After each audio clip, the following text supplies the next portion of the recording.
আজকের দিনটা ছিল ৭ই এপ্রিল। আজকে সোমবার। এখন সকাল প্রায় ১০টার মতন বাজছে। অন্য দিনের তুলনায় আজকের ওয়েদারটা বেশ ভালো ছিল সকাল থেকে। তবে দুপুর বাড়তেই রোদ তো বাড়েই, তখন গরমও বাড়ে। আজকে যেহেতু সোমবার আর আমি ১২টা সোমবার করব ভেবেছি, তো সেই জন্য নিরামিষ খাবো আর কি, সোমবার করব বলতে।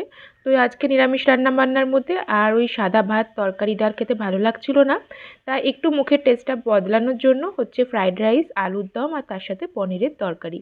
নিরামিষের এই দিনে পোলাও ফ্রাইড রাইস খেতে বেশ ভালো লাগে।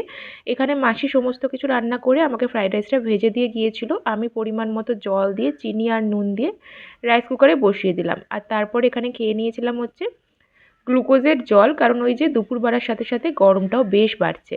রাইস কুকারে কোনো পোলাও বা ফ্রাইড রাইস করলে তাকিয়ে আর দেখতে হয় না, জলের পরিমাণ নুন চিনির পরিমাণটা ঠিকঠাক দিলেই সুন্দর রান্না রেডি হয়ে যায়। তোজোকে এখানে ডাবের জল খাইয়ে দিয়েছিলাম, আর তা করতে করতে আমার ফ্রাইড রাইসও একদম রেডি।